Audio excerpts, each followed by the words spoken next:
Hello students, welcome in this channel. So today we are going to start the second part of chapter number 4 in geography. When we started chapter number 4 in the last class, the name of chapter number 4 is the external forces on the earth. Okay, so in the first lecture we were studying some topics like weathering, erosion and the work of river. In the work of river, we have discussed about the courses of the river, the upper course, the middle course and the lower course. Okay, in the middle course, there are so many structures we have studied like meanders, oxbow lake, floodplain, levees. In the upper course, we have discussed two forms like gorge, canyons and waterfall. Okay, so now we are going to start our next topic, and the next topic is the work of sea waves. The work of sea waves.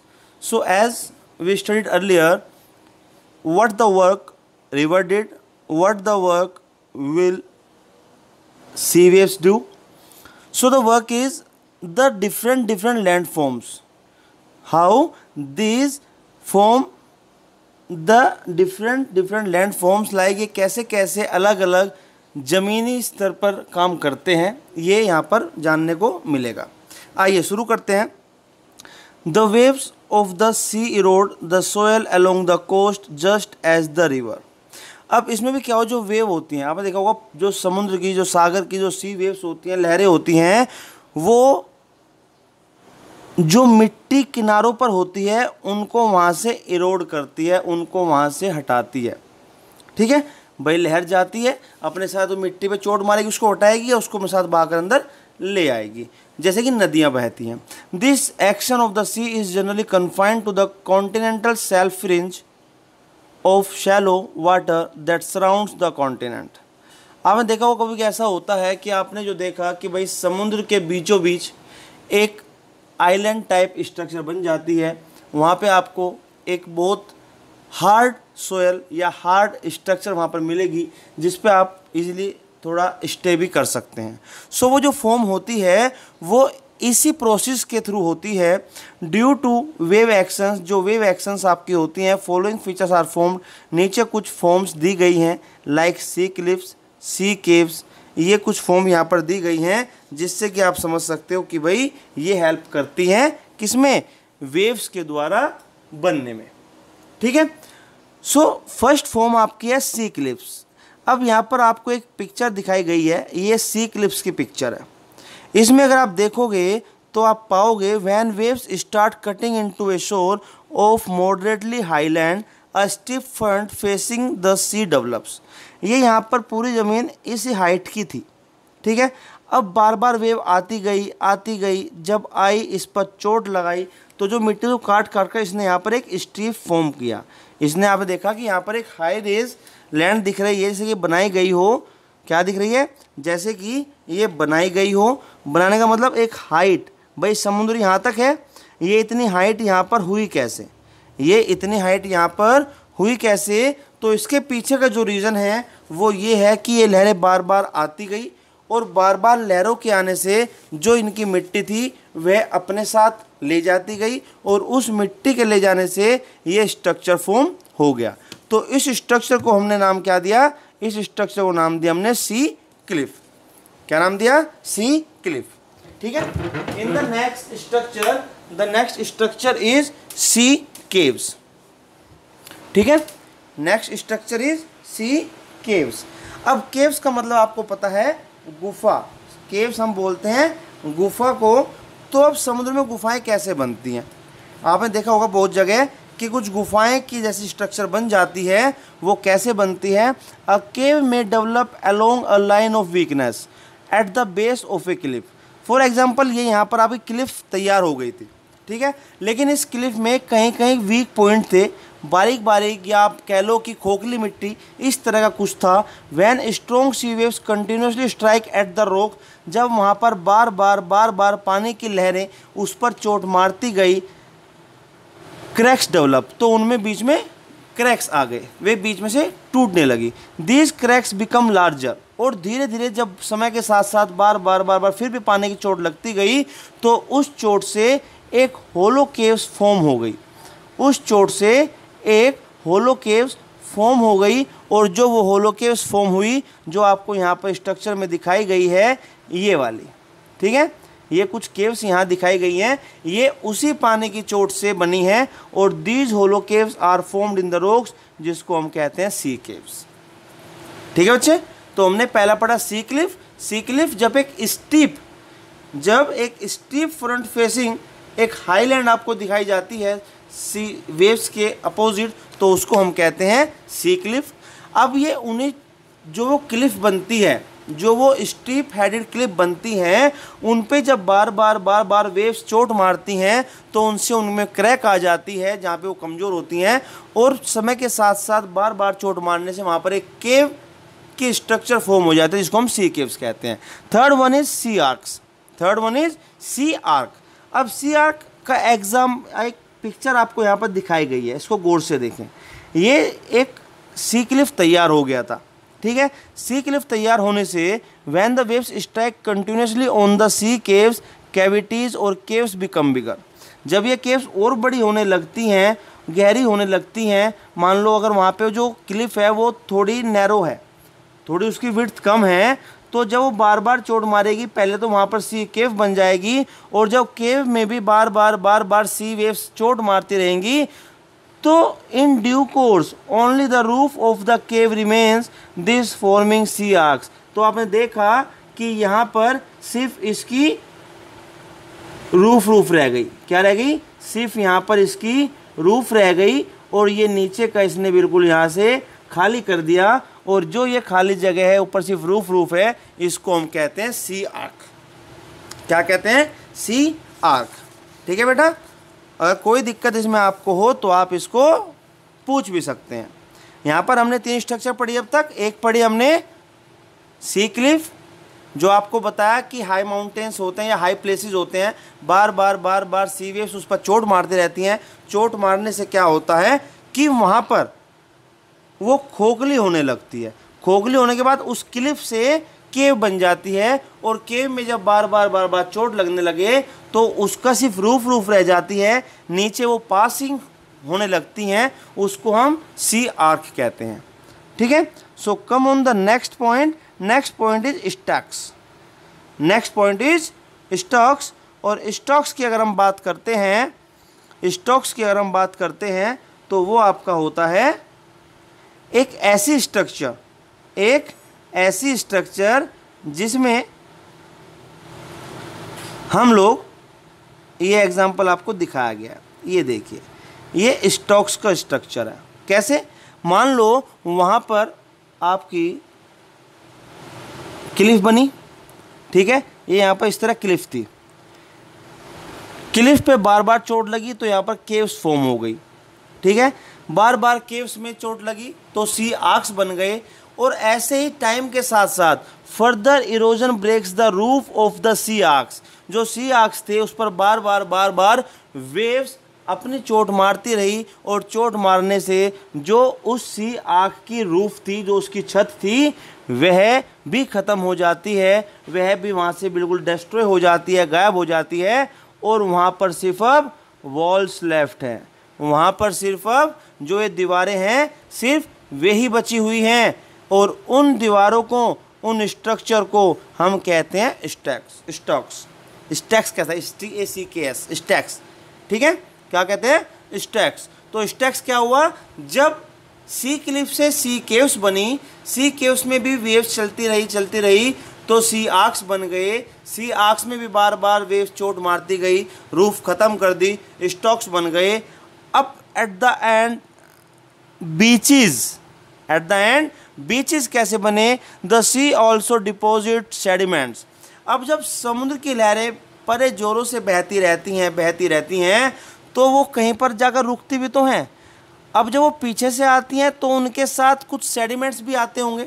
आपको बताया था टिनी particles of soil, dust, rocks, तो जो छोटे part आते हैं ये आकर कहीं पे इकट्ठे हो जाते हैं। तो जहाँ पर ये इकट्ठे होते हैं, the tides and currents carry away sand and bits of seashells and deposit them at the seashore.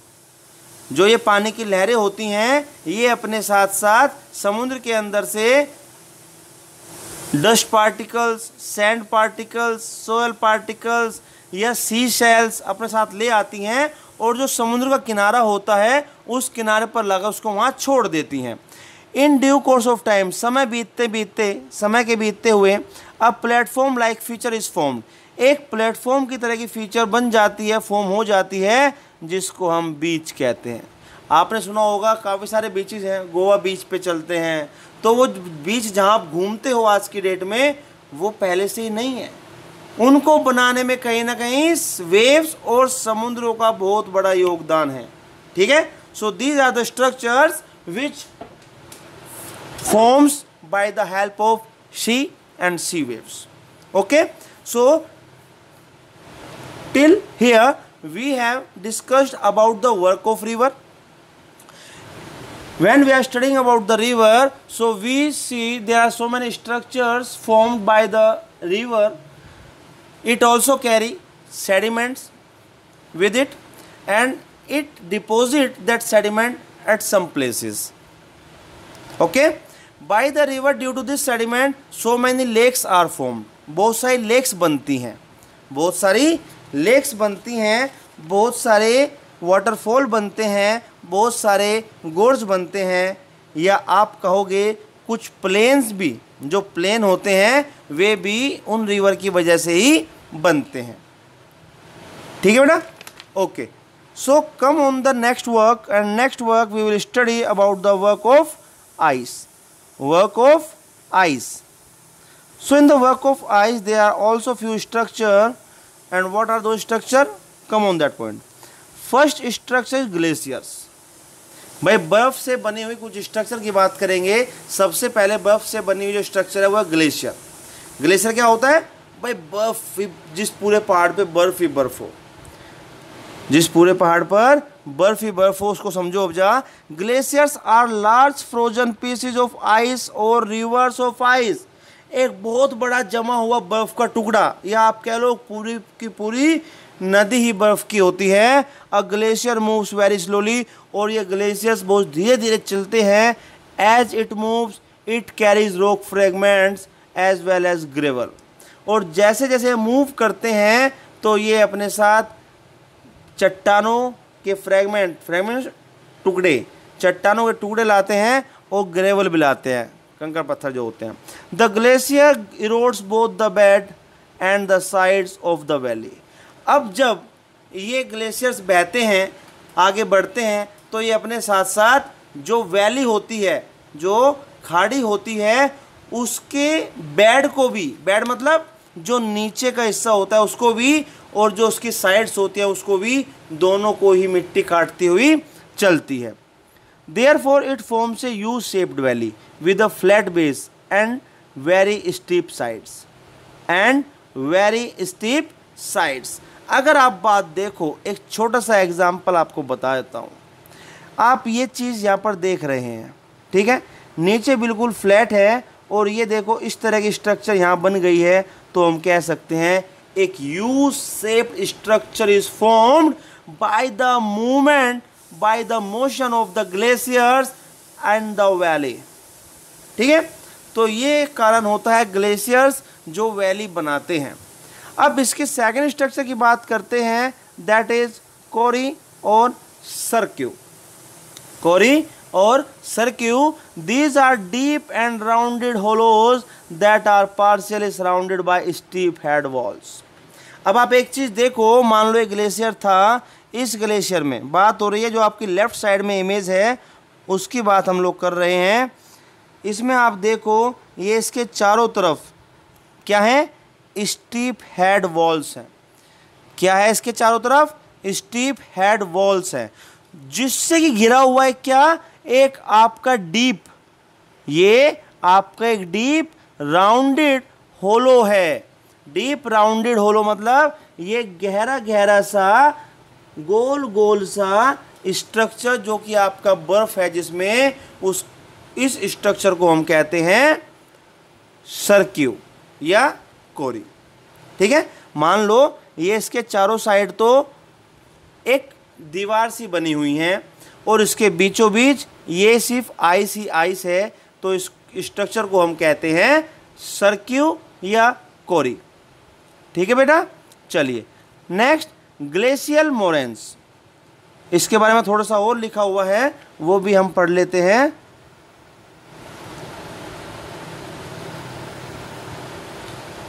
These were scooped out by glacial ice and they have the appearance of an armchair। जब ये यहाँ से बाहर निकलते हैं तो ये एक आर्म चेयर का रूप ले लेती है। आर्म चेयर होती है ना भाई, आप एक कुर्सी पे बैठते हैं, उसके दोनों तरफ आपकी आर्म को रिलैक्स करने के लिए दो डंडे लगे होते हैं, ठीक है, तो उसको आप कहते हैं आर्म चेयर, जिस पर आप आराम कर सकते हैं। तो जब ग्लेशियल आइस यहाँ से निकलने लगती है तो इसकी जो आकृति बनती है वो आर्म चेयर की तरह बन जाती है, जिस पे आप रिलैक्स फील करते हो। Cirques with lakes enhance the beauty of the mountain scenery. अब जो ये सर्क्यू मीन्स जो आपका चारों तरफ पहाड़ है, पहाड़ मानो छोटी छोटी जो माउंटेन्स हैं, छोटे छोटे माउंटेन्स हैं, उनके बीच में ये आइस स्ट्रक्चर हो जाती है, ग्लेशियर हो जाते हैं, और इनमें अगर कोई लेक अगर मिल जाए तो ये मानो कि सीनरी इतनी अच्छी लगती है कि भाई क्या कहने, उसका कोई जवाब ही नहीं है। गर्मी के मौसम में जाओ तो ऐसी जगह जाओ और स्वर्ग में घूम के आओ। ठीक है, आइए नेक्स्ट है हमारा ग्लेशियल मोरेन्स। क्या है? Glacial moraines. Glaciers transport large quantities of rock material either on their surface or within them or dragged along at the beds। अब यहाँ पे फिर ग्लेशियर्स की बात आई, हमने पढ़ा था अभी पहले पॉइंट में कि जो ग्लेशियर्स होते हैं जब वो मूव करते हैं तो अपने साथ बहुत सारे रॉक फ्रैगमेंट लाते हैं या ग्रेवल लाते हैं। वही चीज़ यहाँ पर बताई गई है दोस्तों कि glaciers transport large quantities of rock material, कि ग्लेशियर के साथ, ग्लेशियर के ऊपर या उसके अंदर बहुत सारे रॉक के पार्ट आते हैं जो बेड के साथ, बेड यहाँ किसको बोला है? सरफेस ऑफ दैट एरिया, जो सरफेस है उसके साथ साथ आगे बहते रहते हैं। द मटेरियल कंसिस्ट ऑफ, अब जो सेडिमेंट्स लेकर आते हैं, मटेरियल लेकर आते हैं, इसमें क्या क्या होता है?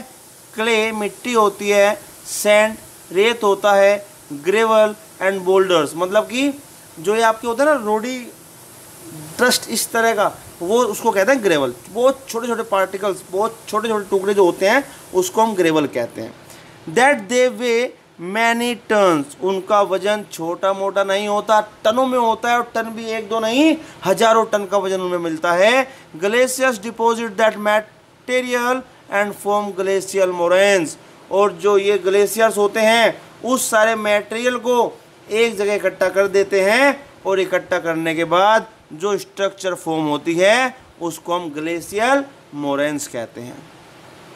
क्या कहते हैं? ग्लेशियल मोरेन्स कहते हैं। Next structure aretes. Next is aretes. अब एरिड्स क्या करता है? These are narrow and knife-like mountain ridges that are formed by the erosion of two or more adjoining cirques or glacial valleys। जब दो या दो से ज़्यादा सर्क्यूज आपस में मिल जाएं या दो से ज़्यादा ग्लेशियल आपस में मिल जाते हैं तो वहाँ पर एक इस तरह की स्ट्रक्चर फॉर्म हो जाती है। मान लो एक तो आपका ये है, एक इधर से ये आ गया, ये है, तो जो ये स्ट्रक्चर आपकी बनी, सो बेटा जो स्ट्रक्चर आपकी ये बनी, इस स्ट्रक्चर को एरिड्स कहते हैं। Knife like structure, very pointed, very narrow, इस स्ट्रक्चर को हम कहते हैं एरिड्स। क्या कहते हैं? एरिड्स। ठीक है, आइए कम ऑन द नेक्स्ट टॉपिक। अब तक हमने रिवर पढ़ा, वर्क ऑफ रिवर पढ़ा, अब तक हमने वर्क ऑफ सी वेव्स पढ़ा, अब तक हमने वर्क ऑफ आइस पढ़ा। Now we will move on the next structure that is formed by the wind. Now we will discuss about the work of wind. Work of wind. इसको बहुत ध्यान सुनिए, बहुत इंपॉर्टेंट है, बहुत ज़रूरी है। जैसे कि पूरा चैप्टर आपने सुना, ऐसे ही आप इसको भी ध्यान से सुनिए। Work of wind. The force of wind in changing the landscape can be seen in the desert areas where the soil is dry, sandy and loose. अब आपको पता है कि भाई हवा में कितनी शक्ति होती है। ये चाहे तो पूरा का पूरा गांव को खाली कर सकती है एक रात में, इतनी ताकत इस हवा में होती है। तो ये क्या करती है, इसमें इतनी ताकत है कि इन चेंजिंग द लैंडस्केप, जो एक बहुत बड़ा ज़मीनी टुकड़ा है उसको एक सेकंड में बदल सकती है। किसमें? रेगिस्तान में। किसमें? रेगिस्तान में। और आपको पता है रेगिस्तान की मिट्टी कैसी होती है? बिल्कुल सूखी, रेतीली और बहुत लूज, ढीली। ढीली मतलब कि अगर जरा सी भी हवा आए तो वह झटपट से उड़ जाती है। एज द विंड ब्लोज, जैसे जैसे हवा बहती है, it carries the sand with it, तो यह अपने साथ साथ वहाँ से सैंड को ले जाती है। और जब आपको पता है कि मान लो एक जगह से कोई चीज़ उठेगी या किसी जगह पर कहीं पर वह डलेगी, इकट्ठी होगी, तो different structure will be form, तो हमें वहाँ पर अलग अलग स्ट्रक्चर देखने को मिलेंगी। भाई जहाँ से उठेगी वहाँ भी एक स्ट्रक्चर बन जाएगी और जहाँ पर वो गिरेगी वहाँ पर भी एक स्ट्रक्चर बन जाएगी। जैसे कि सबसे पहले स्ट्रक्चर बताई गई है मशरूम रॉक्स। क्या बताई गई हैं? Mushroom rocks. ये यहाँ पर इसका एक पिक भी दिया गया है, इसको भी आप देख सकते हैं। इन डेजर्ट एरियाज, रेगिस्तानों में, when wind erodes the lower section of rock more than the upper part, the mushroom rocks form. Such rocks have narrower base and wider tops, they appear to be like a mushroom. अब आपने देखा बच्चों कि जो ये एक rock थी, यहाँ पर डेजर्ट में एक रॉक थी, जब तेज तेज हवा चली, जब तूफान चले, तो इस रॉक के जो नीचे का हिस्सा है, ये देखो यहाँ से ज़्यादा रेत, ज़्यादा मिट्टी को हवा उड़ाकर ले गई और जो इसका बेस है वो नैरो हो गया, उसकी विड्थ कम हो गई। लेकिन ऊपर से यह कम ले गई, जिसकी वजह से इसका बेस है वह ब्रॉड है, वह ज़्यादा वाइड है कंपैरेटिव टू बेस। इसका जो बेस है बहुत संकरा है, बहुत बारीक है, लेकिन जो इसका टॉप है वह ज़्यादा वाइड है। तो इसलिए हम कह सकते हैं, इस आपने मशरूम देखी होगी, मशरूम की स्ट्रक्चर ऐसी होती है। ठीक है, तो इसलिए इसको हम मशरूम रॉक्स कहते हैं, क्योंकि इसकी स्ट्रक्चर मशरूम के जैसी है। ठीक है, आइए नेक्स्ट पॉइंट, ये कुछ समझिए इसको। यहाँ पर एक इम्पोर्टेंट पॉइंट बताया गया है। Mushroom rock, Egypt in was of the most famous mushroom rocks. जो इजिप्ट है वहाँ पर आपको मशरूम रॉक्स बहुत ज़्यादा देखने को मिलती हैं और इसको हम रॉक पेडेस्टल भी कहते हैं। They are the most striking actions of the process of erosion and weathering. और यहाँ पर जो ये प्रोसेस होती है, इसको हम मान सकते हैं कि इरोजन और वेदरिंग का जीता जागता सबूत यहाँ पर आपको देखने को मिलेगा। They are mostly found in desert areas. सीधी सी बात है, जो बात हो रही है डेजर्ट एरियाज़ की हो रही है, तो वहाँ पर ये ज़्यादा देखने को मिलते हैं। नेक्स्ट स्ट्रक्चर जो फॉर्म होती है उसको हम कहते हैं डिफ्लेशन बेसिन। क्या कहते हैं? Deflation basin. अब deflation basin, wind blows out the loose sand through deflation process by which several small basins are formed. These are called deflation basins. मान लो यहाँ पर रेत बहुत ज़्यादा पड़ा हुआ है। देखो ये स्ट्रक्चर बेसिन की नहीं है, ड्यून्स की है, तो बेसिन का बता रहा हूँ कि यहाँ पर मान लो बहुत सा रेत पड़ा हुआ है, हवा चल रही है, हवा बह रही है और यहाँ से रेत को बार बार उठा रही है। तो जब यहाँ से वह रेत को उठा देगी तो यहाँ पर बेसिन्स बन जाएंगे। बेसिन कैसा होता है भाई? आप सबने अपने किचन में वॉश बेसिन देखा होगा, किचन में, बाथरूम में हैंड वॉश करने के लिए वॉश बेसिन देखा होगा। तो वो जो बेसिन है एक गहराई स्ट्रक्चर, मतलब कि इस तरीके की जो स्ट्रक्चर होती है उसको आप बेसिन कहते हैं। और ये जो बेसिन फॉर्म होता है due to the deflation of sand by the wind. ठीक है, इसलिए इसको हम डिफ्लेशन बेसिन कहते हैं। Got it? ओके। अब बात आती है सैंड ड्यून्स की। देखो एक तरफ बेसिन आया, एक तरफ ड्यून्स आया। ड्यून्स क्या होता है? व्हेन द विंड ब्लोज, जब हवा बहती है, it lifts and transfer sand particles from one place to another. तो जब वह हवा बहती है तो अपने साथ रेत को उठाती है और दूसरी जगह पर ले जाकर डाल देती है। When the wind stops blowing, और जब हवा बहनी बंद हो जाती है, जब हवा रुक जाती है, द सैंड फॉल्स, तो वह जो रेत होता है वह गिर जाता है एंड गेट्स डिपॉजिटेड, और वहाँ पर इकट्ठा हो जाता है। हैंस फॉर्मिंग लो हिल लाइक स्ट्रक्चर, और जहाँ पर वो सारा इकट्ठा होता है वहाँ पर एक छोटे से पहाड़ जैसी स्ट्रक्चर बन जाती है, जैसे कि आप यहाँ पर देख रहे हैं, है ना। ये एक छोटा सा पहाड़ सा बन रहा है ना, तो ऐसी स्ट्रक्चर बन जाती है और इस स्ट्रक्चर को हम कहते हैं सैंड ड्यून्स। क्या कहते हैं? Sand dunes. वेरी गुड बच्चों। Next structure is barchans. Next structure is barchans, the most interesting form of sand dune. जो सैंड ड्यून होता है, ये यहाँ पर स्ट्रक्चर दिखाई भी गई है। इस स्ट्रक्चर में बर्चम का एग्जाम्पल है। This dunes are crescent. कैसा भाई? अभी हमने पढ़ा सैंड ड्यून, तो सैंड ड्यून का सबसे बेस्ट जो फॉर्म है वह है बर्चन। बर्चन मीन्स कि ये यहाँ पर आप देखो हाफ मून स्ट्रक्चर, क्रेसेंट कहते हैं हाफ मून स्ट्रक्चर को। तो जो ये क्रेसेंट स्ट्रक्चर है इसको हम कहते हैं बर्चम। ठीक है। These dunes are crescent shaped with the horns of the crescent trailing downwards. These are formed because the wind driving sand both over and round the edges of the dunes। यह कैसे बनता है कि जो dune होती हैं, मान लो dune बन गई, वहाँ से फिर हवा चली और वह हवा इतनी तेज थी कि वह ऊपर से भी और नीचे से भी रेत को उठा रही थी, और जब वह रुक जाती है तो वहाँ पर एक आपकी बर्चम जैसी स्ट्रक्चर बन जाती है, जो कि आपकी हाफ, ये आपका क्रिसेंट है ना, एक इस तरीके से ये देखो हाफ स्ट्रक्चर बन रही है। तो ये आपका हो गया बर्चम। नेक्स्ट है आपका लोइस। क्या है? लोइस। ये भी आपका विंड बोर्न डिपॉजिट है। सबसे इंटरेस्टिंग फॉर्म है विंड बोर्न की। कैसे? मतलब हवा के द्वारा जो पैदा किया गया है उसका सबसे अच्छी फॉर्म यहाँ पे लोइस बताई गई है। It is composed of fine dust and is usually yellow in colour.